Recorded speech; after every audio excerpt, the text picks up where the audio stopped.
The Atlanta Falcons are hosting a playoff game for the third straight season, having won the NFC South and having claimed the number 2 seed in the NFC. Their opponent in the wildcard round, the Chicago Bears. The Bears finished 9-8 after starting the season 1-5 and are currently riding a 6-game winning streak. The Falcons are on a 7-game winning streak of their own, so in this game, something's got to give. The last time these two teams played against each other was last season, where the Falcons blew out the Bears late in the year. But now the stakes are much higher. It's win or go home for the Bears and the Falcons as Atlanta looks to get to the Super Bowl for the second straight season, while the Bears look to get to their first Super Bowl since 2006 and win their first since 1985. The Bears win the toss and they decide to kick this one off, and here we go from Atlanta. Brian Orchard going to take it out of the end zone for the Falcons. He ends up sliding for some reason, and he's down at the 20-yard line. And that'll set up Desmond Ridder and the Atlanta Falcons offense out to start this drive. Ridder led the league in interceptions thrown with 23, but he also threw 30 touchdowns and over 4,600 yards. So now 1st and 10 for the Falcons. Ronald Jones going to get the carry, and he gets up to about the 27-yard line. So now 2nd and 3, Jones gets the handoff, and he only gets a yard this time. So now 3rd and 2, Ridder alone in the shotgun. He'll take one step back, throws over the middle, and Kyle Pitts comes back for that. And it's a first down for the Falcons. 1st and 10 from the 35, now 2 receivers to the left as Ridder fakes it to Jones this time, throws it deep over the middle, finds Drake London, and he's going to get past the Bears secondary for the Falcons touchdown. And honestly, on this play, I think you got to put this on Jaquan Brisker. If you watch this play, Brisker gets fooled by Kyle Pitts, and that opens up the middle for London to make the grab, and he escapes from him and Eddie Jackson for the touchdown. Regardless of who's to blame for that, the Falcons are up 7-0, and out comes Justin Fields to lead the Bears offense. He had 24 touchdown passes this year, 12 interceptions, and just under 3,900 yards through the year. So 1st and 10, Fields will throw the ball on the first play of the game, and he's going to dump this one off to David Montgomery, who picks up about 4. That leads to a 2nd and 6. Fields out of the shotgun once again, and he's going to throw this right side, and it is incomplete. He was looking for DJ Chark there. That's going to lead to a 3rd and 6, and Fields will throw it again, this time left side, and he's able to find Chark for the first down. Diggs in coverage, but he couldn't get there in time. So now 1st and 10, and Fields goes underneath this time, finds Darnell Mooney, who breaks a couple of tackles before going out at the 46-yard line. So once again, the Bears move the chains. Is 2nd and 8 now at the 48. Fields going to drop back. He has time, throws to the left side, and that is a big mistake, nearly intercepted by Trayvon Diggs, but it falls incomplete. So now 3rd and 8, and a quick throw, and I don't know why he threw that, but is picked off by Derwin James. He gets up to the 40, and I really am just not sure why Fields threw that. He was looking for Cole Kmet, but he threw that way too soon, and now the Falcons have the football at the 43-yard line. So now here's Jones. He's going to get up to the 47-yard line. Drake London is injured on the play as he takes a knee. That's going to lead to a 3rd and 3 as London comes out. Ridder rolls to his right, dumps it off to Kyle Pitts, and he's going to get into Bears territory up to the 37-yard line. That'll move the sticks for the Falcons. So now 2nd and 8. Bears bring the blitz, but Ridder gets it out to Pitts. And I'm not a rapper. I used to be. But first down for Pitts up to the 20. So now 1st and 10, Ridder with an empty set. He's going to scramble this time, and he slides down at the 10-yard line and gets just enough for the first down. Now it's 3rd and goal from the 3, under 4 minutes to go in the first quarter. Ridder rolls to his right, and he's going to throw it into the back of the end zone, but D'Angelo McQueen couldn't get both feet in bounds. So now the Falcons are going to keep the offense out on the field on 4th and goal. Ridder drops back, quick throw over the middle, and he finds Brian Edwards, lets it fly to B-Rye for the touchdown, and the Falcons have a 14-0 lead. Bears are going to have to get it together defensively if they want to stay in this game, as Fields finds Cole Kmet underneath for the first down. So now 2nd and 9 from the 36. One-step drop for Fields. He's going to escape. Glenn can't bring him down, but he's brought down by Deion Jones and Troy Anderson. That'll lead to a 3rd and 10. That will count as a sack. This is a 2-yard loss. So now Fields has time, decides to scramble, and he's going to be brought down from behind. That's Arnold Ebiketie who got to him. But there is a flag down, and it's going to be illegal contact on Rashad Fenton. So the Bears get a huge break there. 2nd and 10. Fields going to throw over the middle, finds Kmet, and he's up to the 49-yard line. So now 2nd and 11 at midfield. Fields by himself in the shotgun. He'll throw left side, and it's caught by Kmet again. But he's going to get stopped a yard shy of the first down marker. So now 3rd and 1, and the Bears are going to be called for a false start. That's rookie left guard Monte Rudolph starting for Cody White here. That'll lead to a 3rd and 6. Fields, one-step drop, throws over the middle. He finds Mooney once again. He breaks a tackle, and he's up to the 34-yard line for another first down. That'll lead to the end of the first quarter. Falcons up 14-0. The Bears are on the move. 2nd and 11 for the Bears as we begin the second quarter. Fields going to pull it back on the read option. Derwin James has a shot at him, but he misses him off the spin move, and Fields is up to the 13-yard line. A big 22-yard gain. And now 3rd and 7 for the Bears. Fields lets it fly, and it's going to be caught by Thomas Johnson for the Bears touchdown. The second-year man out of Oklahoma comes down with that one over Fenton. And now the Bears make it a 7-point game. So Falcons football here, 3rd and 6. Ritter looks over the middle. I don't know where he was throwing that to, but the Falcons do go 3 and out. So now the Bears have a chance to tie it up here. And David Montgomery into Falcons territory. He's going to finally get run out of bounds at the 32-yard line, but a huge breakdown defensively for the Falcons. So now the Falcons defense looks to regroup as Montgomery up the middle, stiff arms Troy Anderson, and he gets another first down up to the 19-yard line. So now the Bears face a 3rd and 4 as they look to tie this one up. Fields throws to the right side, and it's broken up. I believe that was Jeff Okuda who broke that up, working against Isaiah McKenzie. But at any rate, the Bears will settle for a field goal from Jake Elliott, and that'll make it a 14-10 ball game. So now the Falcons are looking to have a better drive than they did last time, as it's 3rd and 8.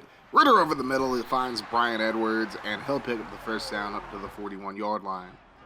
So now 1st and 10, halfway through the second quarter. Ritter on the play fake, looking down the field, and he has Drake London wide open once again. He gets up to the 34-yard line, and now the Falcons are threatening here. 1st and 10, Ritter on the play fake, looking down the field, coughs up the football. It's going to be picked up by Kyrie Livingston, and he has plenty of space, and he's going to get ran down at the 28-yard line, but a huge, huge mistake for Ritter and this Falcons offense. So now the Bears look to potentially take the lead here as Fields finds Kmet, who picks up the first down up to the 16. So now 3rd and 10 for the Bears, under 3 minutes to go. Fields throws off his back foot, and Mooney cannot come up with it. He would have had the first down or maybe even a touchdown, but he just straight up dropped it. And now Elliott comes out for his second field goal of the game, but a huge missed opportunity for the Bears, and it's 14-13 now. So we hit the 2-minute warning. It's 3rd and 2, and there's London making the grab up to the 38-yard line for another Falcons first down.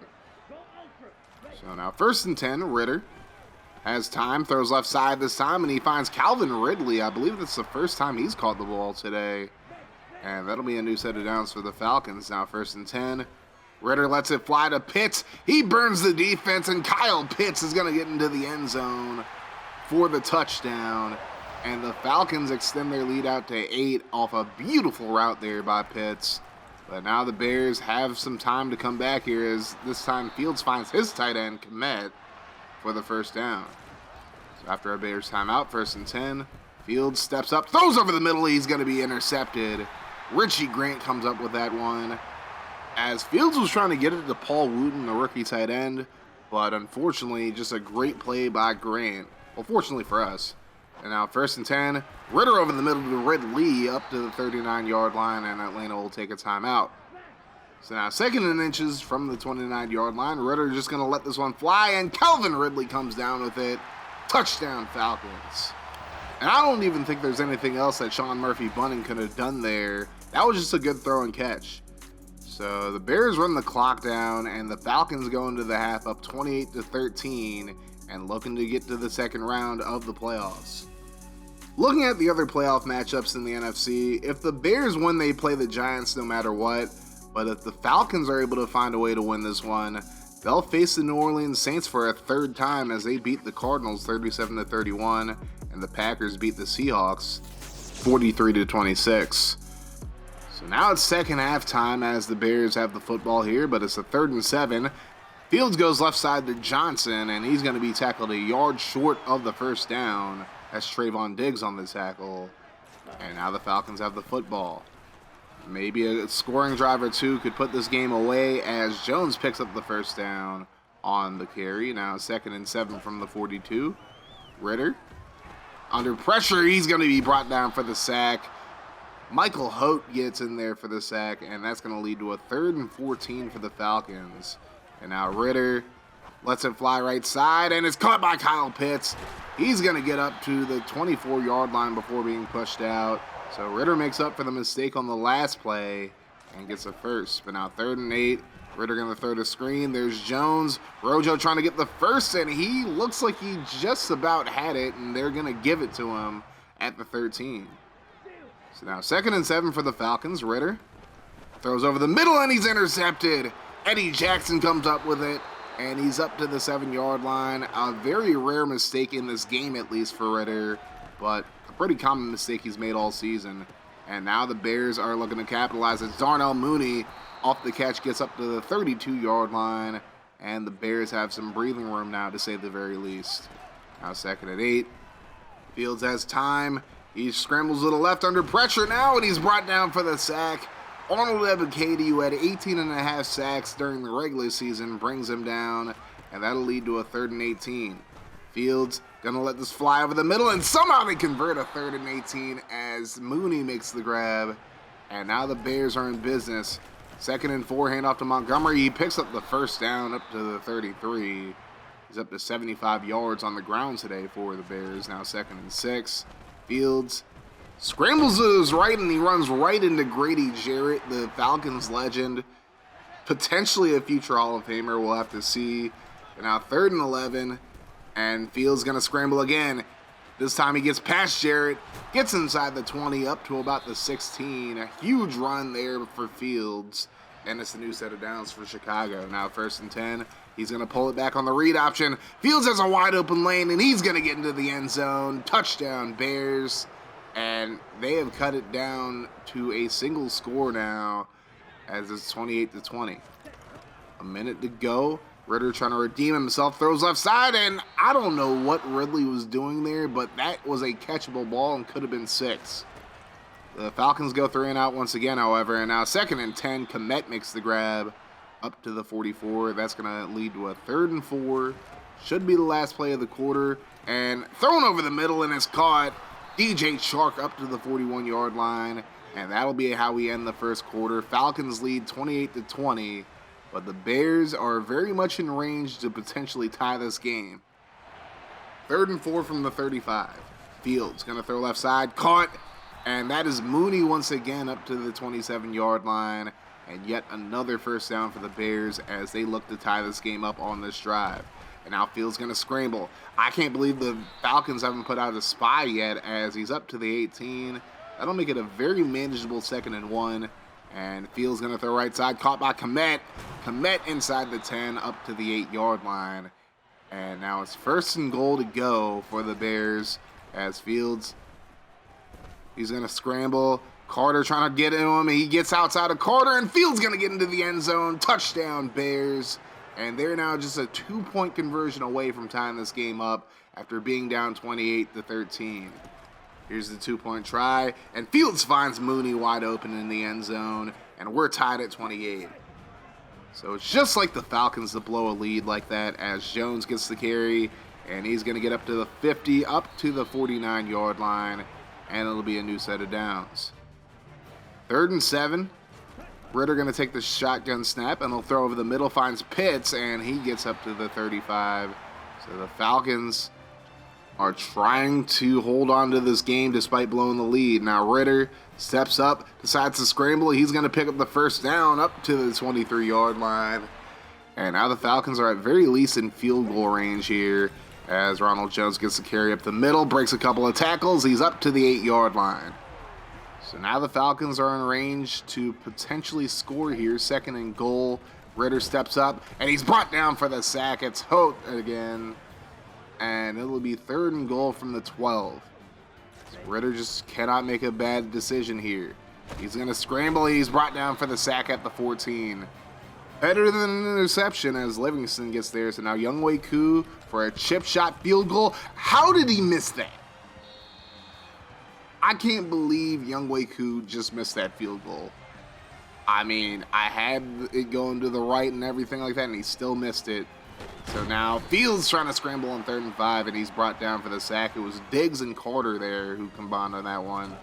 So now the Falcons have a shot at winning the game here as Ritter slides up to the 38.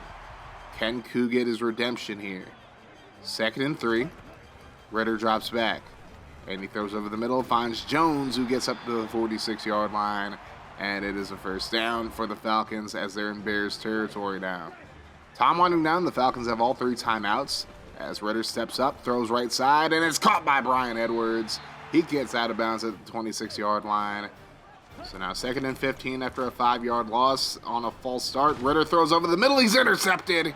He was hit as he threw that one, and Jackson gets the pick, his 2nd of the game, and that is just such a huge mistake. You cannot make that mistake in that situation. And now we're going to overtime. Free football here. 2nd straight overtime game the Falcons have played in the playoffs, at least. And the Falcons do win the toss, and they will receive the kickoff. So things not all bad for the Falcons here. 1st and 10. Ritter will take the snap, throws right side, and he's going to find Kyle Pitts, who picks up the 1st down. But there is a flag on the play, and it's holding against Atlanta. Jake Matthews called for the hold. That'll lead to a 3rd and 20. Ritter steps up, throws right side, and Pitts caught it initially, but he just drops it. So now the Bears have the ball at the 43 after the punt. And here's Fields throwing left side. What a catch by DJ Chark. So now all the Bears really have to do is kick a field goal, but this 3rd and goal, they're going to try to pass here. Fields over the middle, and he's going to find Cole Kmet. Touchdown, Bears. And the Falcons season is over just like that. What a heartbreaking way for this season to end. Koo misses a field goal with about 4 or 5 minutes to go. And then we throw the pick towards the end of the drive. And I know people are going to give me crap for throwing it and not settling for the field goal. After missing that field goal against the Packers, I just didn't trust the meter. That's all it comes down to. You can criticize me if you want. That is completely fair. But that is my defense for not kicking the field goal in that situation. But either way, the Falcons season is over. Justin Fields had a hell of a game. 26-38, 286 yards, 2 touchdowns, and 2 picks. He also ran for 2 touchdowns as well. Cole Kmet, 9 catches, 93 yards, and the game-winning touchdown grab. Desmond Ritter, 20 of 33, 374 yards, 4 touchdowns, and 2 picks. He had a hell of a first half, but the second half he really unraveled. And the bottom line is the Falcons will not be defending the Super Bowl this year. So we go to the divisional round as the Chiefs beat the Bengals, the Bills beat the Patriots, and the Chargers beat the Colts in the wild card round. We've already talked about the NFC games, including ours, of course. And after the game, I made the decision to fire Jim Nichols, the defensive coordinator. I just think we need to go in a different direction in that regard. So I simmed to the Super Bowl, and the Raiders defeat the Chiefs 17-14. The Chargers beat the Bills 37-31, and then the NFC, the Giants beat the Bears 31-24 in a close game, and the Packers beat the Saints 27-24. But the championship games weren't very close as the Raiders blow out the Chargers 35-9, and the Giants take care of the Packers 42-24. So now we look at the Pro Bowl lineup for the NFC and AFC. Desmond Ritter is actually going to be the starting quarterback for the NFC Pro Bowl team. And then we don't have any receivers, running backs, or fullbacks or anything like that. But we do have Kyle Pitts, who will be the number 2 behind Robert Tonyan. And we actually have an O-lineman on the Pro Bowl roster as well. Chris Lidstrom is going to be the starting right guard. And now we go to the defensive side. Nobody on the D-line made it, which is kind of shocking to me. Arnold Ebiketie did make it, as did Deion Jones. which neither of them were too big of surprises. AJ Terrell and Rashad Fenton both made it. Trey Diggs really didn't play that well this season, so I'm not surprised he didn't make it. And Richie Grant, Derwin James, Younghoe Koo made it. And James Cook even made it, and he didn't even really play for us that much this year. As far as this series goes, I'm going to be doing the review episode over the next few days, and it should be out by Friday. And then we'll probably do the Year 3 off-season next Tuesday at about 3 p.m. Eastern, I would think. Obviously, the big worry is still that draft glitch to where we get stuck in the draft or whatever. But fingers crossed once again, as we've been saying the past few times we've done off seasons. We've gotten away from it the first 2 times. Let's see if we can get it away a third time. But either way, great season. Didn't end the way I wanted it to, but sometimes that's the way the cookie crumbles.